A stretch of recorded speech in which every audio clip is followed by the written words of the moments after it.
A graça e a paz, irmãos, amém? Glória a Deus. Quantos estão sedentos para ouvir a palavra do Senhor? Aleluia. Glória ao nome de Jesus. Pastor Gilvan, eu agradeço a oportunidade.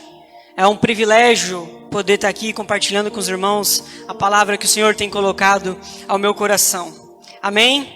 Gostaria de convidar os irmãos a abrir a palavra de Deus na carta da alegria. Amém? Quantos aqui sabem qual que é essa carta? A carta da alegria. Amém? Nós vamos ver isso por quê, irmãos? Abram Filipenses, capítulo 4, versículo 6. Sobre isso que eu quero falar hoje, irmãos. Sobre alegria. A confissão de fé de Westminster vai dizer que o homem foi criado para glorificar a Deus e se alegrar nele. Nele. É isso que a gente vai ver hoje. Só existe alegria plena em Jesus. O mundo não pode satisfazer o homem, somente Jesus. Se hoje você entrou aqui triste e desamparado, o Senhor quer trocar esse sentimento por uma alegria. Ele quer te tocar, irmãos. E quando o Senhor nos toca, Ele nos transforma. Amém? Quantos aqui já foram transformados pelo toque do Espírito Santo? Então vamos ler esse texto maravilhoso da parte de Deus. Filipenses 4, versículo 6 vai dizer assim, ó. Não andeis ansiosos de coisa alguma, em tudo, porém, sejam conhecidas diante de Deus as vossas petições, pela oração, pela súplica e com ações de graças. E a paz de Deus, que excede todo o entendimento, guardará o vosso coração e a vossa mente em Cristo Jesus. Versículo 8. Finalmente, irmãos, tudo que é verdadeiro, tudo que é respeitável, tudo que é justo, tudo que é puro, tudo que é amável, tudo que é de boa fama, se alguma virtude há e se algum louvor existe, seja isso que ocupe o vosso pensamento. O que também aprendestes e recebestes e ouvistes e vistes em mim, isto praticai, e o Deus da paz será convosco. Aleluia! Que palavra poderosa. Vamos ter mais um momento de oração. Querido Deus, nós estamos diante da Tua palavra, Pai, a Tua palavra que é poderosa, que não tem erros, que não tem falha, Pai, e que é capaz de nos transformar, Pai. É isso que eu peço, Pai, transforma a minha vida, transforma essa igreja aqui hoje, pela Tua palavra, Pai. Que Teu Espírito Santo venha fazer uma obra aqui, Pai, mas nós precisamos que o Espírito Santo primeiro me capacite, Pai. Eu não tenho as habilidades necessárias, eu não tenho o conhecimento necessário, mas o Senhor tem toda a ciência e o Senhor tem todo o poder para transformar corações, Pai. Por isso eu peço, faça isso para a glória do nome de Jesus. Aleluia, irmãos. Glória a Deus. Queridos, a palavra alegria no nosso dicionário, ela tem um sentido de contentamento, ou como sinônimo é um prazer de viver. Aqui nessa carta de Paulo aos Filipenses, a palavra alegria aparece 16 vezes. Isso significa que como essa carta é pequenininha e ela aparece 16 vezes, a alegria é um dos temas principais dessa carta. E se Paulo precisa falar da alegria, é porque essa igreja não estava alegre. Se ele precisava falar tanto acerca de alegria, é porque essa igreja estava vivendo um momento de ansiedade, um momento onde ela estava com medo, atemorizada, onde o sentimento que pressionava o seu coração era a dor, e eles achavam que Deus não estava mais com eles. Mas Paulo escreve acerca da alegria. Às vezes as guerras internas, elas tiram a nossa paz, elas tiram a nossa alegria e o nosso coração fica ansioso. Mas hoje, Deus quer mostrar pra gente que Ele é suficiente para trazer alegria para nós. Irmão, você pode perder tudo, mas se você tiver Deus, você tem tudo para ser feliz. Quem tem Deus tem tudo, e quem não tem Deus pode ter tudo, que na verdade não tem nada, irmãos. Amém? A palavra de Deus diz que o choro pode durar uma noite, mas a alegria vem pela manhã. Amém? Talvez espiritualmente esse momento agora seja amanhã para a sua vida. Se você entrou triste e desamparado neste lugar, talvez o Espírito Santo hoje toque na tua vida e transforme ela, irmãos. Aleluia. Queridos, estudando a carta aos Filipenses, nós podemos ver alguns motivos que levaram essa igreja a perder a felicidade de viver, a viver uma vida ansiosa, tendo o coração pressionado, como que rasgado. Existiam alguns motivos que levaram a isso. O primeiro motivo que eu trago para os irmãos aqui é que eles ficaram ansiosos porque eles olharam para os problemas e não para Deus. Filipenses, capítulo 1, versículo 19, Paulo diz assim para ele: porque vos foi concedida a graça de padecerdes por Cristo, e não somente de crerdes nele. Aqui Paulo está dizendo que os irmãos de Filipos receberam 2 privilégios da parte de Deus.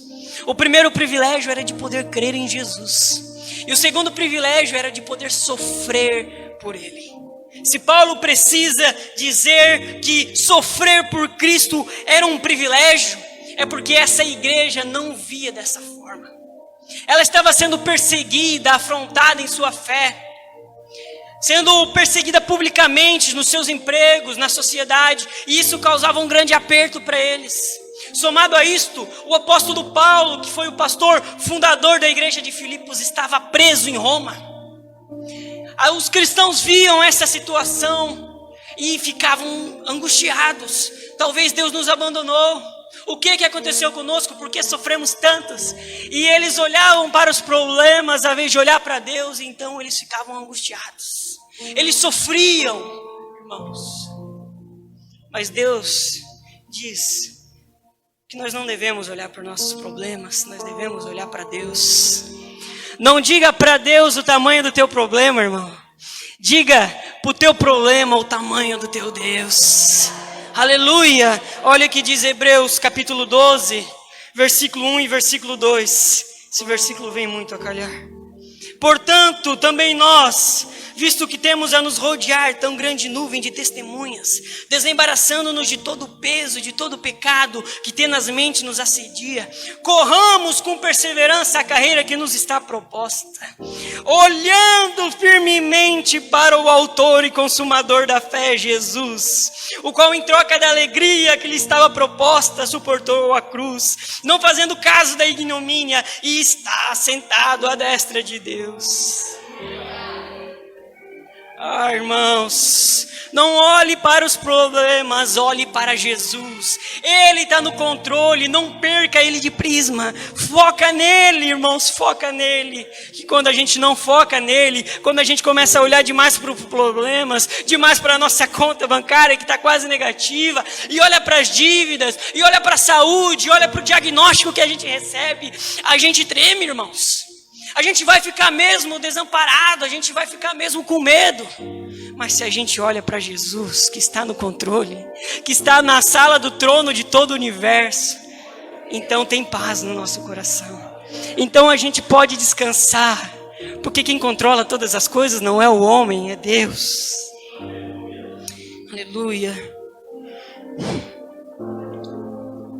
Queridos, a segunda coisa que, olhando para a carta aos Filipenses, nós entendemos o motivo por que eles estavam ansiosos, é porque haviam entre eles brigas e divisões.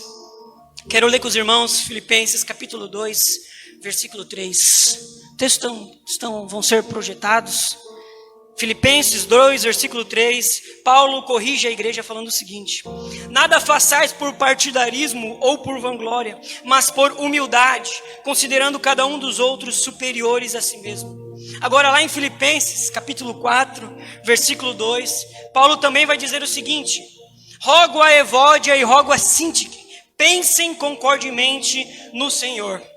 Paulo aqui ele precisa dizer para essa igreja que eles deviam parar de viver em partidarismo, porque a igreja estava rompida, a igreja estava cheia de facções, os irmãos não se davam, havia discussões entre eles, de modo que ele precisa citar o nome dos irmãos. Ele fala aqui, rogo a Evódia e rogo a Síntique, Pensem concordemente no Senhor. A igreja estava fragmentada, irmãos. E às vezes as pessoas podem tirar a nossa paz, mais do que as circunstâncias, irmãos. Mais do que as circunstâncias. Quando nós brigamos com as pessoas, quando nós vivemos em guerra, nós perdemos a paz interior. Mas o Senhor vai dizer o seguinte para nós em Hebreus 12, versículo 14. Segui a paz com todos e a santificação, sem a qual ninguém verá o Senhor. É um mandamento divino, irmãos, não é facultativo. Não é vivam em paz com os crentes, vivam em paz com as pessoas que são legais com você, não. O imperativo divino, o mandamento, a ordem, a lei de Deus, o decreto divino para a nossa vida é seguir a paz com todos e a santificação. Não nos é facultado isso, nós não temos a escolha, é um mandamento divino. Vivam em paz com todos, independentemente de quem seja, porque quem vive em guerra não consegue desfrutar de paz. A guerra é o contrário à paz. Quem vive em guerra não desfruta de paz. E é por isso que essa igreja estava ansiosa. Irmãos, é um mandamento divino, como eu disse. E os mandamentos divinos, eles não são algo penosos, como diz 1 João. Os mandamentos divinos não são penosos. Na verdade, os mandamentos divinos, eles são uma cerca de proteção para nos proteger. Amém? É como se houvesse um precipício abaixo e o Senhor coloca ali uma cerca e diz: não passem daqui. Quando você passa daqui, há sofrimento, há dor, há angústia. Viva dentro do cercado, viva dentro dos mandamentos do Senhor. Ele te ama, Ele é teu Pai, Ele não quer te ver sofrer. Os mandamentos divinos são isso. Quem vive à margem da lei de Deus, quem vive para o lado de lá da cerca sofre, vive em guerra e perde a paz. Como esses irmãos aqui estavam vivendo, irmãos. E o Senhor quer para nós é paz. É paz, irmãos. Aleluia. Terceira coisa que nós podemos perceber que essa igreja praticava, que tirava a paz deles, que faziam eles estar ansiosos, é que eles estavam mais preocupados com as coisas, eles estavam preocupados demais com as coisas materiais. Quero ler com vocês Filipenses 3,19. Olha o que Paulo vai dizer nesse versículo, irmão. Paulo diz o seguinte, Filipenses 3,19. O destino deles é a perdição, o Deus deles é o ventre, e a glória dele está na sua infâmia, visto que só se preocupam com as coisas terrenas. Paulo estava orientando a igreja a olhar para a sua vida e imitar a vida de Paulo. Porque haviam naquela igreja infiltrados falsos profetas, falsos mestres que só pensavam nas coisas aqui da terra, que eram gananciosos. O Deus deles era o ventre. Eles viviam para satisfazer as suas próprias vontades. E os crentes estavam olhando para essas pessoas que estavam em destaque. Talvez eles tinham uma oratória, são pessoas que pregavam bem, que tinham toda uma pampa ali, e a igreja olhava para esses falsos mestres, vivendo essa vida dissoluta, essa vida no pecado, e imitavam a vida deles. E então eles viviam angustiados, porque eles só pensavam nas coisas da terra. Eles só pensavam em dinheiro, só pensavam em ganhar mais dinheiro, e eram avarentos. E, irmãos, quem só pensa nas coisas aqui da terra, vive inquieto, não desfruta de paz. Essa é uma mentira de Satanás. A mentira de Satanás é que se você pensar muito em dinheiro, que se você ficar toda hora controlando tudo que cai na tua mão, e controlando tudo em planilha, e fechando a mão, então você vai ter segurança, porque você vai saber de tudo, ali as suas contas vão estar todas em dias, e você vai ter segurança. Mas a realidade é quem olha para as coisas aqui da terra, quem fixa os olhos somente nas coisas materiais, o que tem é angústia, é dor, é sofrimento, como essa igreja aqui estava. Eles confiavam em seus recursos financeiros, achando que isso ia trazer paz, mas não traziam. Sabe por que eles não trazem? Porque Salmos 20, versículo 7, versículo 8 vai dizer assim, ó: uns confiam em carros, outros confiam em cavalos, mas nós confiamos no braço do nosso Deus. Eles vacilam e caem, mas nós nos levantamos e ficamos de pé. Quem confia no dinheiro cai, tropeça, vive uma vida de ansiedade, de medo, de temor. Mas quem confia em Deus, aleluia, Esse vive uma vida plena. Esse tem prazer. Jesus diz em João 10:10 que o ladrão veio para matar, roubar e destruir. Mas ele veio para que vocês tenham vida e a tenham em abundância. Somente Jesus pode satisfazer a alma do homem. O dinheiro não pode, as riquezas não pode, nada que esse mundo pode oferecer para nós satisfaz nossa alma. Somente Jesus, somente a presença de Jesus completa o ser humano, irmãos. Cara, você pode ficar ambicioso por muitas coisas, galgar aí um bom emprego, ter uma boa empresa, um bom carro, mas isso não traz prazer, isso não traz felicidade para a nossa alma. É somente a presença de Jesus Cristo na nossa vida. Quem tem Deus tem tudo, irmãos. Quem tem Deus tem tudo. Nesse momento nós vimos aqui as causas da ansiedade na igreja de Filipos. A igreja estava ansiosa por conta disso. E nós, a igreja de Deus, temos que vigiar para não cometer o mesmo erro. Hoje é culto de ceia é culto de conserto, é culto de santidade. A gente precisa alinhar a nossa mente, o nosso coração com o coração de Jesus. Mas agora nós não vamos mais ver as causas da ansiedade, agora nós vamos ver o remédio para a ansiedade. Paulo, ele apresenta aqui qual que é o remédio para a ansiedade. E a gente já leu. O remédio é orar corretamente, pensar corretamente e viver corretamente. Amém? Vamos ler Filipenses 4, versículo 6. A oração, o remédio para a ansiedade. Aleluia. Filipenses 4, 6 diz assim, ó: não andeis ansiosos por coisa alguma. Em tudo, porém, sejam conhecidas diante de Deus as vossas petições, pela oração, pela súplica e com ação de graças. Então aqui Paulo dá o antídoto para a ansiedade, o antídoto para não viver com temor, com medo, aflito. Qual que é o antídoto? É a oração. A gente não lida com a ansiedade com um livro de autoajuda, mas com a ajuda do alto. Aleluia! A gente não vence a ansiedade batendo no peito, falando que nós somos bons o suficientes. Nós vencemos quando a gente cai de joelho diante de Deus. É só de lá que vem a força para nós. Mas o remédio, ele tem que ser feito, tem que ser ingerido, administrado de acordo com a prescrição divina. Amém? Ele diz aqui que as nossas orações que as nossas petições deveriam ser conhecidas por Deus pela oração, pela súplica e com ações de graças. Existem 3 coisas que a gente tem que fazer na oração. A primeira coisa, irmãos, é que nós somos curados da ansiedade enquanto adoramos. A palavra oração, quando ele diz pela oração, a palavra grega ali tem o significado de devoção, de reverência e de adoração. Aleluia! Então, quando a gente se sentir aflito, a gente tem que ir para o nosso quarto, dobrar o nosso joelho e adorar a Deus. Aleluia! A gente vence a ansiedade não olhando para os problemas, mas dobrando os joelhos e olhando para a majestade de Deus, olhando para a beleza de Cristo, para os seus atributos, para a sua santidade. Assim nós somos curados quando nós adoramos a Deus. Aleluia! Quando a gente descansa em seus braços, meditando na majestade de Deus, nós somos curados. A gente tem que fazer como fez Davi em 1 Crônicas 29:11. Olha só a adoração dele. Isso aqui é adoração. Ele diz: Teus, ó Senhor, são a grandeza, o poder, a glória, a majestade e o esplendor, pois tudo que há nos céus e na terra é teu. Teu, ó Senhor, é o reino, e tu estás acima de tudo. Está aqui, irmãos, o que a gente precisa. Está aqui o remédio para a ansiedade, para o medo. É ir para o nosso quarto e adorar a Deus, adorar a Jesus, falar o quanto Ele é bom, o quanto Ele é lindo. Glória a Deus. Sabe por quê, irmãos? Porque do trono da graça emana o poder para nós vencermos a ansiedade. É só quando a gente está lá, aos pés de Jesus, falando o quanto Ele é belo, que emana poder, emana a virtude para você vencer, irmãos.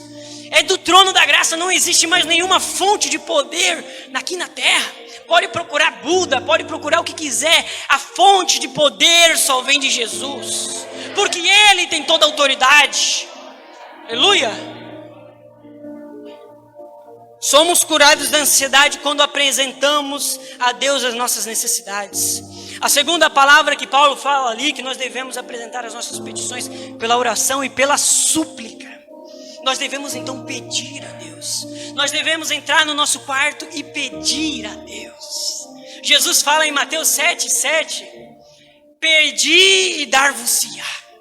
Em outra oportunidade, em João 14:13, ele diz, e tudo quando perdides em meu nome, eu vou-lo darei. Tiago 1:22, se não me engano, Tiago 4:2 vai dizer, nada tendes porque não pedis. Irmãos, a gente precisa pedir. A gente precisa entrar no nosso quarto e pedir. A gente precisa fazer como Davi fez no Salmos 4, versículo 1, onde ele vai dizer assim, ó, responde-me quando clamo, ó Deus, e me fazes justiça. Dai-me alívio da minha angústia. Tem misericórdia de mim, me ouve. Aleluia. Entra no teu quarto e pede. Seja transparente com Deus. Transmite a Ele o que está no teu coração. Amém? Sabe por quê, irmãos? Porque quando a gente pede para Deus, a gente está reconhecendo que quem tem o poder para conceder é Ele. Quem controla o universo é Ele. Se a gente pede para Ele é porque a gente reconhece que Ele está no trono do universo e governa tudo que existe. Aleluia. Então peça, não deixa de pedir. Peça a Deus, tira essa ansiedade de mim, tira esse medo de mim, meu Deus. Eu estou inseguro, Deus, estou sim, mas tira esse sentimento de mim. Eu acho que eu não consigo, Deus, mas tira isso de mim. Peça, irmão, peça. Não deixa de pedir, peça, por favor, peça. Porque quando você pede, você é curado. Aleluia. É isso que Deus quer que nós façamos, que nós pedimos. Terceiro, nós somos curados da ansiedade quando nós agradecemos. Ele diz, com ações de graça. E nós devemos olhar para o que Deus fez por nós, não para os problemas. Quem olha para os problemas, murmura. A gente deve fazer como Paulo, irmãos. Paulo, quando ele fundou a igreja de Filipos, quem lembra dessa passagem lá em Atos dos Apóstolos, capítulo 16? Paulo, ele entra em Filipos e ele é preso, é açoitado, está amarrado na prisão e a palavra de Deus diz que por volta da meia-noite, Paulo murmura, Paulo reclama, Paulo começa a ficar irado e xingar palavrão? Não. A palavra de Deus diz que por volta da meia-noite, Paulo e Silas oravam e cantavam louvores a Deus. Irmão, quer ser curado da ansiedade? Começa a agradecer. Começa a agradecer, sabe por quê, irmãos? Porque nós temos muitos mais motivos para agradecer. Sabe porque a gente ganhou mais do que perdeu, irmãos? Você tem isso em mente? Que a gente ganhou é incomparavelmente maior do que a gente pode perder aqui na terra. Você ganhou da parte de Deus a salvação. A salvação nenhum homem pode comprá-la. Ela vem de Deus, porque Jesus a conquistou na cruz. Jesus conquistou a salvação na cruz e ninguém pode tirar isso de você. Ninguém, eles podem te espremer ao máximo, te pendurar numa cruz, te açoitar, que eles não vão tirar a tua salvação, porque ela é concessão divina, ela veio de Deus, você não pode perder isso, então não tema, você ganhou muito mais do que você pode perder aqui, você recebeu a filiação divina, você é filho de Deus, adotado por Deus, ninguém pode tirar isso de você, irmãos. Você tem o Espírito Santo habitando na sua vida. Ninguém pode tirar isso. O Deus eterno, Criador dos céus e da terra, habita no seu coração. Irmão, pode perder qualquer coisa que é infinitamente inferior a isso.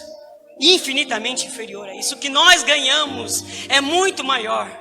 E a grande verdade, irmãos, é que nós não podemos perder mais nada, que a gente já perdeu tudo em Cristo. Jesus falou, se você quer me seguir, negue-se a si mesmo, tome a sua cruz e siga-me. Irmãos, a gente perdeu tudo em Cristo, não tem mais nada para perder. Tudo que é nosso é de Cristo. Você não perde teu carro porque o teu carro é de Cristo. Você não perde teu emprego porque o teu emprego é de Cristo. Você não tem nada, irmãos, você é servo, você é mordomo de Deus. Não tem o que perder, por isso agradeça. Agradeça a Deus e seja curado. E no versículo 7, irmãos, nós vemos o resultado da oração. Vamos ler esse versículo 7 que é maravilhoso. A paz de Deus, o resultado da oração. Versículo 7 vai dizer assim, ó. E a paz de Deus, que excede todo o entendimento, guardará o vosso coração e a vossa mente em Cristo Jesus. A paz de Deus. Essa paz tem origem. Essa paz vem de Deus. Homem nenhum, governo nenhum, autoridade nenhuma pode conceder essa paz para a sua vida. Pode ter um exército acampado aqui fora falando: nós vamos aqui guardar vocês e vocês vão ter paz. Não. Essa paz não. A paz que esse versículo diz, ela vem de Deus. Homem nenhum pode conceder ela, e tem mais. A paz de Deus que excede todo entendimento. Essa paz é maior do que a gente pode imaginar. Às vezes a gente está numa situação, meu irmão, que a gente acha que não pode ter paz. Tudo de ruim aconteceu à nossa volta. Perdemos o emprego. Chegou o diagnóstico da doença, que para a medicina não tem cura. Chegou a notícia calamitosa e a gente pensa: é impossível ter paz. É impossível desfrutar de calmaria em meio a essa tempestade. Não dá. As ondas que atacam o nosso barco é muito forte. Não dá para ter paz. Mas o versículo 7 diz que a paz de Deus excede todo o entendimento. Nesses momentos difíceis você pode ter paz. A paz que vem de Deus, ela coexiste com a dor, coexiste com o luto, com as perdas, irmãos. A paz de Deus coexiste com a morte. Vocês já leram 2 Timóteo 4, 6 a 8? Quando Paulo diz o que ele diz aqui, só pode ser dito se ele tiver paz. Essa paz do versículo 7. Esse homem estava indo para o martírio. Ele já não estava na primeira prisão, como nós estamos lendo a carta de Filipenses, que foi escrita enquanto Paulo estava na primeira prisão, que era uma prisão domiciliar. Ele estava em Roma, não. Quando ele escreve 2 Timóteo 4, 6 a 8, ele estava numa masmorra fria, insalubre. Estava passando frio porque estava no inverno e ele precisa pedir uma capa a Timóteo. Ele estava passando frio e a sentença já estava dada, era a morte, era sair dali para a guilhotina. E esse homem, nessa situação, ele desfrutava de paz, porque ele diz: a hora da minha partida é chegada, combati o bom combate, completei a carreira e guardei a fé. Agora a coroa da justiça me está guardada, e não somente a mim, mas a todos que amam a sua vinda. Esse homem desfrutava de paz. A paz de Deus, ela coexiste com o sofrimento, com a dor, porque ela vem de Deus. E tudo que vem de Deus é suficientemente poderoso para trazer isso para a nossa vida, irmãos. A paz de Deus que excede todo entendimento guardará o vosso coração e a vossa mente em Cristo Jesus. Ela guarda o nosso coração, sabe por quê? Porque somente com a paz de Deus que a gente consegue descansar em meio ao caos. Eu já falei aqui em outra oportunidade de Daniel. Daniel, no capítulo 6, o contexto é que há ali um decreto por parte do rei que quem adorasse qualquer outro Deus além do rei seria morto. Daniel então vai para a janela do seu quarto e adora o Deus vivo. Ele então tem a sentença decretada, é jogado na cova dos leões. E o que é que acontece, irmãos? O que é que acontece quando Daniel está na cova dos leões? Vários leões famintos e uma carne fresquinha ali. Ele começa a chorar. Ele começa a ter medo, a ficar desesperado. Não. O versículo diz que ele está tranquilo. Ele está sublime, ele descansa, ele ora a Deus. Porque ele desfruta da paz do versículo 7. Em contrapartida, o rei está lá no seu palácio luxuoso e não consegue dormir à noite, porque ele não tem a paz de Deus. Quem não tem a paz de Deus pode ter tudo, irmãos. Pode estar no mais luxuoso castelo, pode ter bens que o homem não pode nem contar. Mas se ele não tem a paz de Deus, se ele não tem a presença de Deus, ele não tem paz. Aleluia. Então a paz de Deus nos guarda, como guardou aqui Daniel. Daniel conseguiu passar uma noite com os leões na perfeita paz. Aleluia, irmãos. Então o primeiro remédio para a ansiedade é isso, é a oração. A gente deve orar, a gente deve adorar, a gente deve pedir a Deus, a gente deve agradecer a Deus e então desfrutar da paz que sara, que cura a ansiedade e o medo. Amém? Mas não termina aí. Esse é só o primeiro remédio. Segundo remédio Pensai nas coisas de Deus. Pensar nas coisas de Deus, uma cura para a ansiedade. Versículo 8, irmãos. Diz assim, ó. Finalmente, irmãos, tudo que é verdadeiro, tudo que é respeitável, tudo que é justo, tudo que é puro, tudo que é amável, tudo que é de boa fama, se alguma virtude há, se algum louvor existe, seja isso que ocupe o vosso pensamento. Está aqui o segredo para curar a ansiedade. Pensar nas coisas de Deus. E a última vez que o pastor Ivan pregou aqui, ele falou isso. As guerras, elas são vencidas na mente, irmãos. Às vezes você já entra numa guerra derrotado, porque na sua mente você já entra como um derrotado. Na sua mente você já pensa que não é suficiente. Porque a mente é onde você deve nutrir as coisas boas. E o que você deve nutrir? Aqui ele diz, tudo que é verdadeiro, tudo que é puro, tudo que é respeitável. Abra sua mente e coloque nela a palavra de Deus. Medite na palavra de Deus de dia e de noite. Leia a Bíblia, irmãos. Se alimente daqui, que então a virtude de Deus vai estar em você. O poder de Deus que emana da sua palavra vai estar sobre você. E você vai vencer o medo, a ansiedade. Nutra-se com a palavra de Deus. Deuteronômio 11, versículo 18 diz assim, ó, Moisés falando para a nova geração dos israelitas que iriam entrar na terra prometida. Moisés já viu toda uma geração sendo destruída. E ele sabe o motivo porque aquela geração foi destruída e padeceu no deserto. Então ele vai dar o conselho para a nova geração que vai entrar na terra prometida, para os filhos daqueles que morreram no deserto. Olha só qual que é a dica que ele dá para eles. Gravem estas minhas palavras no coração e na mente. Amarrem-as como sinal nas mãos e prendam nas testas. Amém? O sinal, a dica de Moisés para aquela geração não ser destruída, não sofrer como foi anterior, é gravar a palavra de Deus na sua mente. E é isso que Paulo está falando aqui para os crentes de Filipe, que eles deviam gravar a palavra de Deus, que eles deviam pensar na palavra de Deus. Colossenses capítulo 3, versículo 1 vai dizer, pensai nas coisas do alto. Pensar nas coisas do alto onde Cristo está assentado. Sabe por que a gente deve pensar nas coisas do alto? Porque a vossa vida está oculta em Cristo. Deus. Colossenses capítulo 3, versículo 1. Pensai nas coisas do alto. Nutra, irmão, a sua mente com a palavra de Deus. Amém? Terceira coisa, uma vida santa. A cura para a ansiedade. Vamos ler o versículo 9. O último versículo para em seguida a gente orar. Filipenses 4:9. O que aprendestes e recebestes e ouvistes e viste em mim, isto praticai. E o Deus da paz será convosco. Aqui, irmãos, Paulo chama a responsabilidade para si. Ele fala para a igreja, olhem para mim, tudo que vocês aprenderam e viram em mim, no meu testemunho, e isto praticai. Aqui, a gente não pode perder o contexto. Ele está falando para a igreja que está sofrendo com ansiedade. E ele está dando aqui os remédios para a ansiedade. E o remédio é, olha para a minha vida e vive como eu estou vivendo. Olha a responsabilidade que a liderança tem aqui. Ele chama a responsabilidade para si. Ele diz, a minha vida é um exemplo, olha para ela.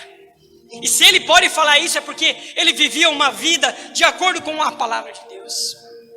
Ele negava os seus próprios prazeres. Ele não vivia em discussões, em briga, em pecado, em adultério. Como muitas lideranças mundo afora estão, irmãos. Paulo vivia uma vida santa, chamou responsabilidade para si. Então, olhem para ele, é o que ele está dizendo ali. E o que mais a gente aprende com isso? Não só olhem para ele, mas o que vocês viram em mim, isto praticai. Perceba que precisa haver, irmãos, uma prática. Não adianta vir para os cultos todos os dias, ouvir a palavra de Deus, ouvir os sermãos, se você não colocar em prática no seu dia a dia, irmãos. Jesus falou em Mateus capítulo 7, que os que ouviam as suas palavras e não as praticavam, era semelhante ao homem que construiu a sua casa sobre a areia. Iriam vir os dias de tempestade, os ventos fortes iam soprar com ímpeto contra aquela casa e ela ia cair. Mas em contrapartida ele diz, o homem que ouve as minhas palavras e a pratica é semelhante ao homem que construiu a sua casa sobre a rocha. Aleluia! Então, irmãos, o que Deus está falando para a sua igreja hoje é que nós temos que viver em santidade. Nós temos que viver uma vida santa, nós temos que viver em coerência com o que a gente ouve, com o que a gente lê na palavra de Deus. É um imperativo, é um mandamento de Deus. Pratiquem, vivam uma vida santa. Não basta só ouvir, não basta ter fatos na cabeça, irmãos. Tem que ter verdade no coração. A palavra tem que descer da cabeça e vir para o coração, irmãos. Você tem que amar a palavra de Deus a ponto que ela vai te impulsionar a viver. É isso que Paulo falava para a igreja de Filipos, que eles tinham que viver, praticar, e assim eles seriam curados. Tiago 1, versículo 22 diz: tornai-vos, pois, praticantes da palavra e não somente ouvintes, enganando-vos a vós mesmos. Quem não pratica a palavra de Deus se engana, se engana. Quem não vive na prática se engana, acha que está salvo, mas talvez não esteja. Se engana, vive uma vida no engano. Mas o Senhor não é o Deus é o Deus de certezas. Então viva uma vida em prática e tenha certeza da sua vida, se ela está no altar de Deus. Mas olha como Paulo termina aqui, irmãos. Olha qual que é a última frase desse versículo: e o Deus da paz será convosco. Aleluia! Viva, põe em prática, e o Deus da paz será convosco. No versículo 27, no versículo 7, a gente recebe a paz de Deus. Mas aqui no versículo 9, nós recebemos o Deus da paz junto conosco. Nós temos a paz de Deus para nos acalmar, para nos trazer o alívio. Mas aqui no versículo 9 nós temos o próprio Deus caminhando conosco. E o Deus da paz será convosco. Sabe qual é o problema desse mundo, irmãos? É que o mundo quer ter paz sem ter o autor da paz. O mundo quer ter paz sem o Deus da paz. Eles acham que é possível viver uma vida e ter paz, ser satisfeito sem ter a presença de Deus. Mas isso não é possível. Só podemos ter paz quando nós temos um relacionamento com Deus. Não existe felicidade, não existe prazer divinos alheio à presença de Jesus, porque Ele nos amou, Ele se entregou por nós. O homem só consegue viver em paz quando ele desfruta do amor de Jesus. Quando o amor de Jesus é derramado sobre os nossos corações, isso traz sentido para nossas vidas, irmãos. Quantos aqui antes de Cristo eram felizes? Não eram. Eu não era. Antes de Cristo eu não era feliz. Eu fazia tudo o que eu queria, mas eu não era feliz somente quando eu encontrei Jesus. Ou melhor, quando Jesus me encontrou, porque quem estava perdido era eu. Eu estava perdido e Ele me encontrou. Ele estendeu a mão para mim.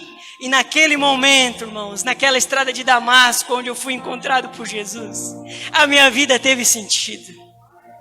Eu não tinha felicidade, eu não tinha prazer. Na verdade, o prazer que eu achava que tinha era tão pequeno, irmãos, que quando Deus entrou na minha vida, quando Deus entrou no meu lar, tudo foi transformado, irmãos. Você que está me ouvindo aqui hoje, saiba que não há prazer maior do que a presença de Jesus. Quando a presença de Jesus entra na nossa vida, nós somos transformados. O nosso coração é cheio, é algo que eu posso falar aqui a noite inteira, mas você tem que experimentar, irmãos. Tem que experimentar a presença de Jesus, o alívio, a presença dele em meio à dor, em meio ao sofrimento. Eu posso falar aqui a noite inteira, mas você tem que experimentar isso, irmãos. Vamos orar a Deus. Convide hoje Jesus para entrar no teu barco. Se coloque de pé, por gentileza.